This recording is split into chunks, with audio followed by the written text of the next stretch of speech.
warahmatullahi wabarakatuh.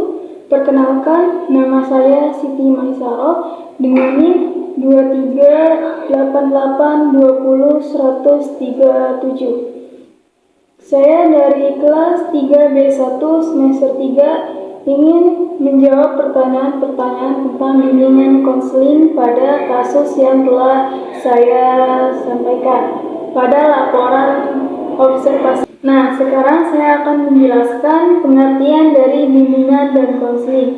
Bimbingan dan konseling merupakan bagian integral dari sistem pendidikan yang bertujuan untuk membantu siswa mengembangkan potensi diri secara optimal.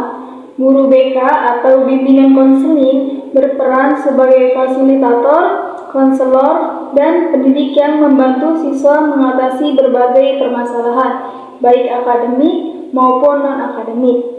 Nah, di sini saya akan mengambil salah satu kasus pada menjelaskan salah satu kasus pada laporan observasi, yaitu salah satunya ketidakhadiran siswa.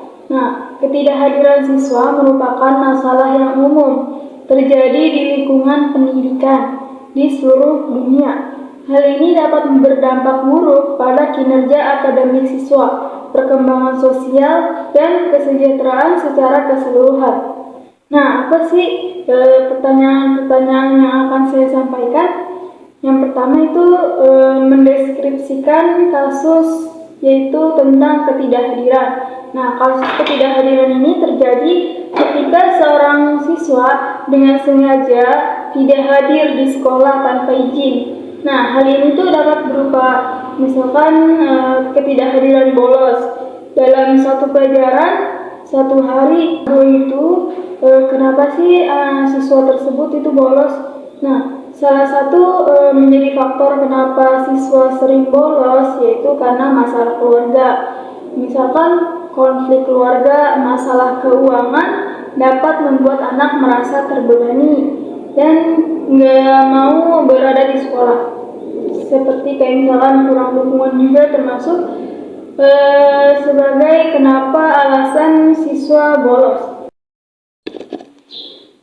Nah, yang ketiga yaitu kasus bolos ini termasuk ke dalam dimensi apa sih? Nah, pada kasus ini siswa berada di dalam dimensi individu dan dimensi keluarga. Nah, dimensi individu ini ketidakmampuan siswa untuk mengatasi tekanan akademik, kesulitan belajar, masalah kesehatan mental.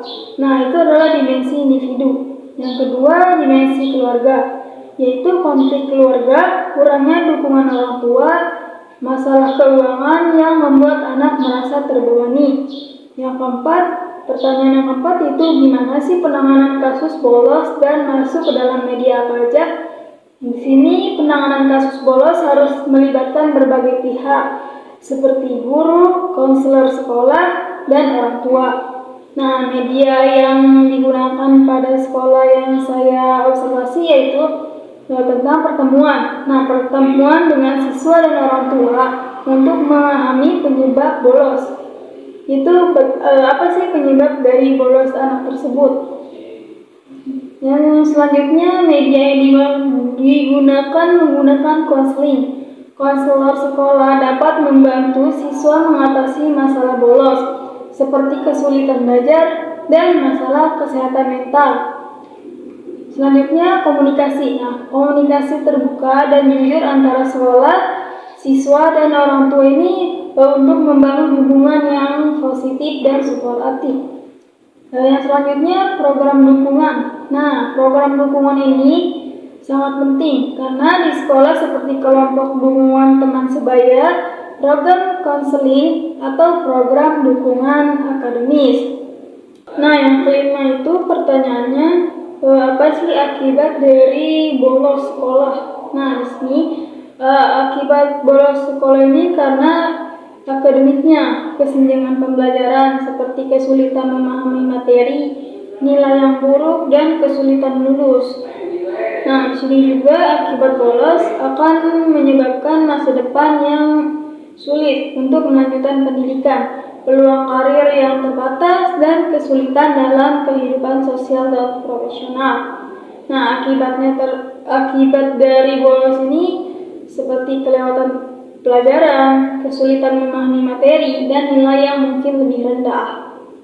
Dan juga disiplin, peringatan, diberi peringatan dan hukuman dari ringan, sedang, bahkan berat dari sekolah karena melanggar aturan. Dan yang keenam itu bagaimana sih cara menyelesaikannya? Nah, cara menyelesaikannya itu kita harus tahu dulu penyebabnya. Nah, pada siswa ini penyebab mereka bolos karena mereka tidak mampu tentang akademik atau materi, kesulitan memahami materi, dan juga kesenjangan pembelajaran. Nah, itu adalah cara menyelesaikan kasus bolos. Nah, juga kita harus mencari solusi, memberikan bimbingan belajar konseling. Sekolah harus memberikan ruang untuk bimbingan konseling pada siswa, supaya siswa dapat lebih terbuka dan tidak memiliki kesenjangan yang akan mengakibatkan siswa itu merasa kesulitan dalam belajar. Dulu itu konsep bimbingan konseling itu gimana sih jika kasus bolos ini? Nah, bimbingan konseling ini dalam kasus bolos yaitu membantu anak memahami penyebab bolos, mengembangkan strategi untuk mengatasi masalah seperti bolos, dan membangun keterampilan untuk menghadapi tantangan di sekolahnya. Konselor sekolah berperan sebagai pendengar yang empati, pembimbing, dan sumber dukungan bagi siswa. Yang kesembilan itu, usaha apa sih yang perlu dilakukan untuk mencegah kasus bolos ini? Nah, di sini ada komunikasi terbuka, membangun komunikasi yang terbuka dan jujur antara sekolah, siswa, dan orang tua itu sangat penting karena untuk membangun hubungan yang positif. Pertanyaan yang ke-10, kita membahas peranan BK itu seperti apa sih?